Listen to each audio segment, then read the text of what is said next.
wahai Zubair, kenapa kau tidak tembus aja mereka? Supaya kami juga ikut. Kata Zubair, saya takut kalian tidak mampu nanti ikutin saya. Bisa nggak? Kalau saya tembus ini kalian ikut nggak? Gitu. Oh kami bisa, kata mereka. Baiklah, tanpa tanya, Zubair bilang Allahu Akbar, masuk. Dia masuk sendirian, ini yang lain mau masuk nggak bisa. Kan musuh banyak ini, 250.000 orang, berapa puluh ribu orang yang harus ditembus. Zubair sendiri nembus tuh. Nembus sampai ke dalam, sampai ke ujung, sampai ke pintu gerbangnya Romawi. Terus dia kembali lagi, nyerang lagi dari belakang, sampai kembali lagi ke muslimin, gitu kan? Tidak cukup di situ. Setelah kembali, dia bilang sama teman-temannya, mana kalian ini? Yang 5 orang tadi, mana kalian? Mereka bilang, kami mau coba sekarang. Allahu Akbar, masuk lagi. Zubair tembus, mereka tertahan. Begitu melihat musuh henusin pedang, pada berhenti yang 5 orang ini. Zubair masuk lagi terus sampai ke belakang. Kembali lagi 2 kali, nggak terbunuh gitu kan. Sampai waktu dia mau keluar yang kedua kali, dipegang tadi kakangannya oleh musuh-musuh, dikeroyokin sampai ada yang tebasin pedang. Nah disinilah dia sempat kena tebasan pedang di pundaknya yang tadi kita bahas. Ada 3 tebasan besar di pundaknya yang sampai anaknya Zubair, anaknya Urwah.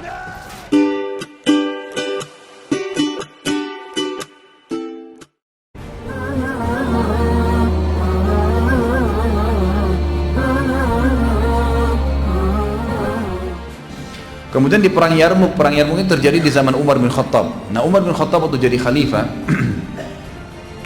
beliau sempat mengirim 2 pasukan yang masyhur dan terjadi 2 perang besar. Perang Yarmuk ini pasukan yang menyerang pasukan Romawi, wilayah Syam, gitu kan. Nanti akan runtuh yang Palestina masuk Islam, gitu kan. Syria, Lebanon, ya, Lebanon, ya, Jordania. Ini nanti negeri Syam akan takluk setelah perang Yarmuk nih, gitu kan. Pasukan yang kedua, dan ini juga termasuk pasukan yang menuju ke Yarmuk ini menaklukkan negeri Syam dan ada juga menaklukkan Mesir, gitu kan? Jadi wilayah Afrika dan wilayah utaranya Jazirah Arab, negeri Syam, dan dari sini nanti Islam masuk ke Turki, gitu kan? Dari sini masuk ke Turki. Tapi awalnya di perang Yarmuk namanya, peperangan Yarmuk ini. Itu Umar bin Khattab mengatur strategi perang radhiyallahu anhu luar biasa, menyerang utara Jazirah Arab, karena kalau selatan Jazirah Arab kan Yaman. Yaman sudah masuk Islam di tangan Muadz bin Jabal, sahabat Nabi yang mulia. Jadi daerah selatan Jazirah Arab tidak ada musuh, ya, gitu kan? Karena sudah laut lepas. Yang ada adalah wilayah timurnya Jazirah Arab, Asia Tenggara, ya, Irak, Iran, Afghanistan, Cina, sampai ke kita di Indonesia ini, gitu kan? Itu semua dianggap wilayah timurnya Jazirah Arab, dengan wilayah utara dan wilayah baratnya Afrika dan negeri Syam. Maka Umar bin Khattab mengatur strategi membagi 2 pasukan. Pasukan yang pertama dipimpin oleh Amr bin As menuju ke Mesir dan juga negeri Syam, dan nanti akan terjadi perang Yarmuk. Pasukan yang kedua itu menyerang daerah timurnya Jazirah Arab, mulai Irak, Iran, Afghanistan, Rusia, semua itu disisir dan dikenal dulu dengan negeri Persia. Di sini ada perang Qadisiyah namanya. Ada 2 perang. Ini jangan dilupain namanya. Perang yang luar biasa nih. Perang Yarmuk dan Qadisiyah. Perang Yarmuk ini dihadiri oleh Zubair bin Awam. Sebagian ahli sejarah mengatakan setelah Yarmuk berhasil menang, Zubair menyusul ke Qadisiyah, gitu kan. 2 peperangan dihadiri, tapi luar biasa nih. Perang Yarmuk ini dan perang Qadisiyah perang terbesar dalam sejarah Islam karena jumlah muslimin yang dikirim oleh Umar bin Khattab bersama Amr bin As 4.000 orang. 4.000 orang. 4.000 orang ini akan menghadapi pasukan Romawi di negeri Syam 250.000. 250.000 orang, gitu kan? 4.000, gitu kan? Ini luar biasa ini. Tidak ketemu jumlahnya. Sekali lagi ya, 250.000 ketemu dengan 4.000, gitu kan? Jadi ini kurang lebih 1,5% dari jumlah pasukan musuh. Bukan 10%-nya ya, karena kalau 250.000 10% berarti 25.000 kan. Ini 4.000 saja, cuma 1,5% dari jumlah pasukan musuh, pasukan muslimin berangkat ke sana. Waktu Amr bin As radhiyallahu anhu melihat kayaknya Mesir sama negeri Syam ini susah ditembus dengan 4.000 orang. Gimana caranya nih? Lihat kekuatan musuh, mata-mata Amr sudah kesana sini, lihat ini nggak bisa. Ini negara besar ini, bukan main-main. Mesir kalau tembus Afrika semua bisa takluk. Kalau Palestina takluk, semua negeri Syam bahkan Turki bisa takluk, gitu kan? Maka ini pintu yang harus berhati-hati. Amr bin As terkenal sekali dengan kejelian dalam strategi perang. Maka berkirim surat kepada Umar, ya Amir Mu'minin, begini kejadiannya. Tentu kita sudah tahu di awal-awal kisah Umar yang saya sampaikan, unik semua kisah Umar radhiyallahu anhu, luar biasa gitu. Umar bin Khattab mengirim, karena Amr bin As bilang, ya Amir Mu'minin, kami kayaknya tidak bisa melawan dengan 4.000. Tolong kirim kepada kami bala bantuan, minimal memenuhi apa yang telah Nabi SAW janjikan. Karena ada hadis Nabi bunyinya apa? Umatku yang terkumpul 12.000 orang pasukan jihad ya, tidak akan pernah terkalahkan. Hadis Nabi itu. Jadi selalu sahabat jadikan patokan 12.000. Kalau sudah 12.000 sudah pasti menang gitu loh. Asal semua mujahidin itu janji dari Nabi SAW gitu kan. Maka Amr bin As ingin mengejar target itu, nggak usah lebih dari 12.000, walaupun pasukan lebih banyak 12.000. Nabi sudah janji itu. Kirim surat kepada Umar. Apa yang terjadi? Umar bin Khattab menemukan di Madinah nggak cukup pasukan. Mana caranya kirim? Ini sana 4.000, kirim 8.000 nggak cukup di Madinah. Apa yang terjadi? Umar bin Khattab mengirim 4.000 orang. 4.000 orang ini pun diiklanin nih, siapa yang mau jihad ke sana, gabunglah semua sisa masyarakat Madinah 4.000 orang. Lalu Umar bin Khattab mengirim bersama 4.000 itu 4 orang, gitu ya, 4 orang.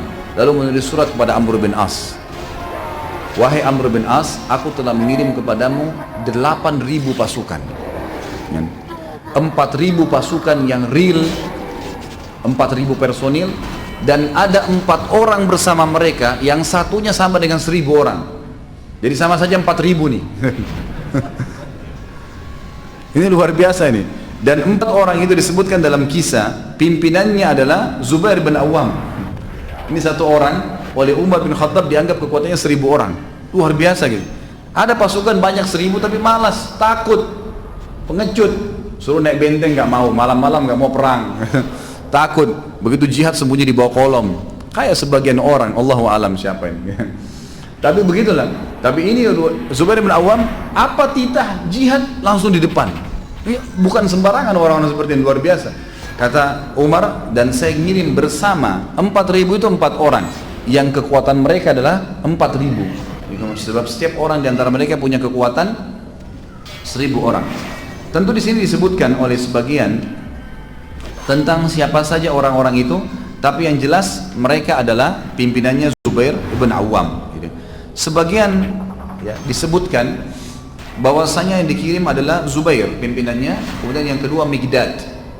Migdad ini tadi yang saya bilang juga sahabat Nabi yang mulia, ini juga orang yang sangat pemberani, nanti ada bahasan sendiri tentang dia ya. Ini memang Umar juga hitung kekuatannya 1.000 orang. Kemudian yang ketiga Ubadah bin Samit. Ubadah bin Samit termasuk sahabat Nabi yang pemberani dan juga dia ahli faraid. Kemudian ada Maslamah bin Makhlad. Maslamah bin Makhlad, ini juga nanti tentu ada bahasan nanti sahabat-sahabat yang mulia yang kita akan sempurnakan, karena bahasan kita kurang lebih 100 sahabat nanti insya Allah. Tapi kita hari ini baru masuk yang ke-6. Semoga Allah mudahkan. Ada sebagian ahli sejarah mengatakan yang keempat itu bukan Maslamah tapi Kharijah bin Hudzafah radhiyallahu anhum ajma'in. Jadi ini 4 orang sahabat yang terkenal yang diutus oleh Umar bin Khattab. Ringkas cerita adalah waktu tiba pasukan tersebut untuk penaklukan Mesir, gitu kan.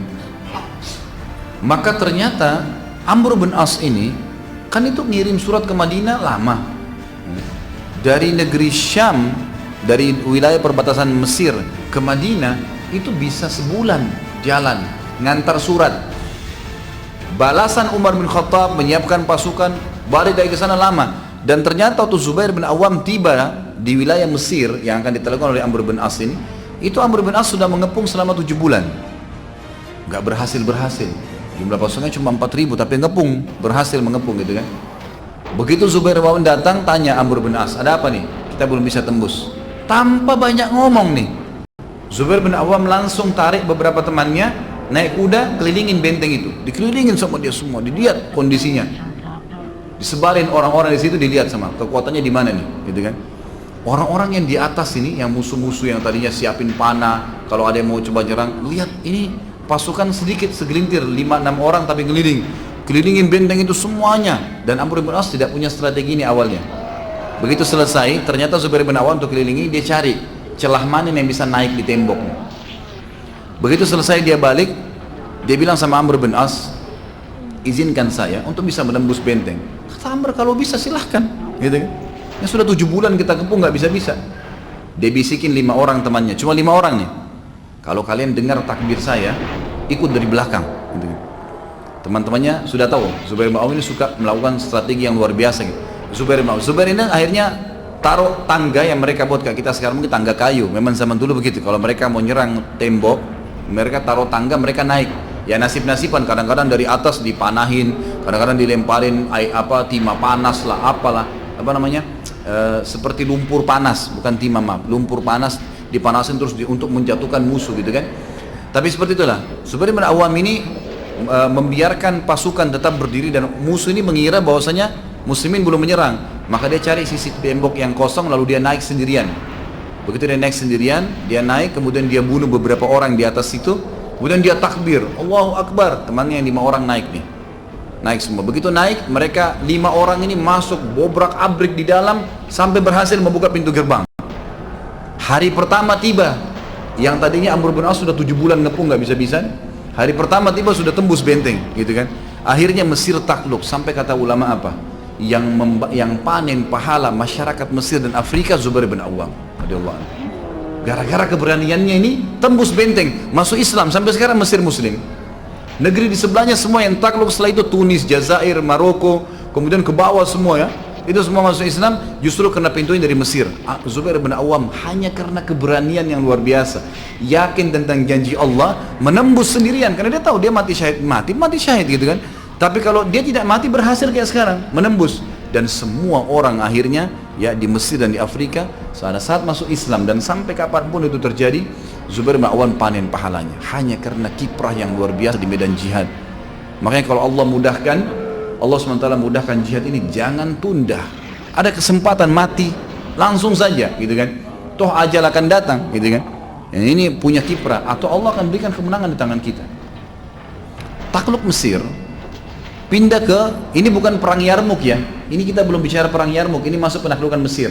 Sekarang kita akan bahas kiprah Zubair di Yarmuk. Yarmuk ini dari Mesir nyerang ke negeri Syam, Palestina, kan gitu, Yordania. Ini perang Yarmuk di situ. Di situ dulu ada kekuatan orang-orang Rom, orang Romawi. Mesir juga sama ya, dulu itu juga dipimpin oleh mereka. Takluk Mesir lalu mereka ke sana di Yarmuk. Nah di Yarmuk ini ada punya kisah juga tersendiri. Ada beberapa sahabat atau pasukan muslimin yang jumlahnya tadi sekitar 8.000 orang menuju ke kancah peperangan Yarmuk. Di benteng orang-orang Romawi ternyata sudah ditunggu nih orang-orang Romawi. Orang Romawi waktu itu menyiapkan 250.000 pasukan, dan supaya mereka tidak lari dari kancah peperangan oleh Raja Romawi waktu itu, pasukannya yang dekat benteng itu dirantai tangannya satu sama yang lain, diikat dengan rantai.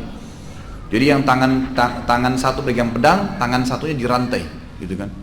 Ini 250.000 orang, jadi ada sekian 50.000 atau 70.000 orang kalau saya tidak salah itu diikat rantai. Ada pasukan pedang, ada pasukan kuda, ada pasukan pemanah, dibagi-bagi 250.000 orang. Begitu tiba di kancah peperangan tersebut, langsung saja perilaku Zubair sama. Lihat pasukan nih, ini 8.000, ini 250.000 nih. Dia nggak nunggu nih. Begitu lihat pasukan, langsung datang ke depan musuh kayak tadi.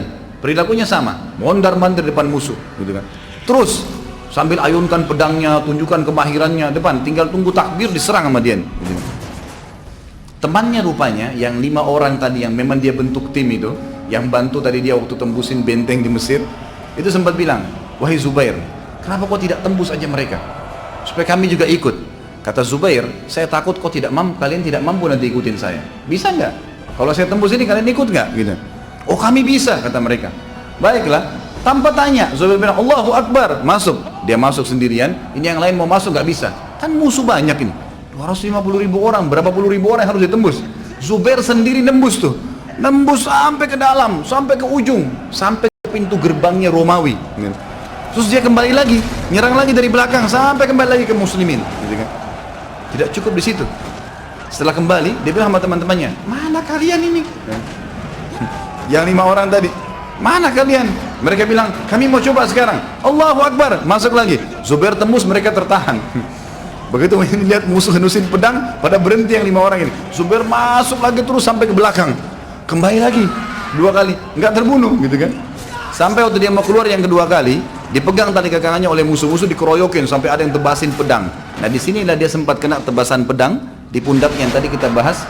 Ada 3 tebasan besar di pundaknya yang sampai anaknya anaknya Urwa mengatakan kalau saya masukkan jadi saya bisa masuk karena dalamnya 2 di Badar dan 1 di Yarmouk, di perang ini, gitu kan, ditebas, tapi dia tidak mati, radhiyallahu anhu. Tapi seperti itulah kiprahnya, sangat luar biasa. Dan ternyata perilaku Zubair yang 2 kali menembus itu betul-betul mematahkan semangat orang Romawi. Gitu. Ini 1 orang begini, gitu. Dan itu kelihatan di kancah peperangan kan 1 orang. Ini belum yang lainnya nyerang, baru ini saja sudah begini. Padahal memang ini cuma 1 orang barangkali. Tapi seperti itulah, 1 orang aja begini, apalagi yang lainnya. Dan ini subhanallah dalam strategi perang memang begitu ya. Sedikit saya berikan, nanti ada kisah di Abu Ayyub Al-Ansari radhiyallahu anhu. Abu Ayyub Al-Ansari ini umurnya panjang. Dan beliau sampai kalau tidak salah umur 100 tahun. Beliau mengetahui hadis Nabi SAW yang berbunyi, pasukan yang menyerang Konstantinopel, ya, Turki sekarang ya, Konstantinia, itu akan diampuni dosanya. Maka setiap ada penyerangan, pasti Abu Ayyub mau ikut. Pas di zaman Yazid bin Muawiyah, khalifah kedua setelah di dalam dinasti Umayyah, setelah ayahnya mati Muawiyah bin Abi Sufyan radhiyallahu anhu, maka Yazid bentuk pasukan dan Abu Ayyub ikut. Abu Ayyub itu umurnya sudah 100 tahun. Pas sudah depan benteng, gitu kan? Besok mau menyerang ini, Abu Ayyub bilang sama Yazid, wahai Yazid, saya sakit nih, saya rasa sakit. Kalau saya meninggal malam ini, jangan kubur jenazah saya kecuali depan benteng mereka. Di sana kubur saya, jangan di sini. Kalau saya mati, bawa jenazah saya, pikul, perang. Jenazah pun dipikul, gitu. Pokoknya kubur saya di depan pintu gerbang mereka. Gitu. Maka kata Yazid, baiklah, ini kan kalau meninggal gitu.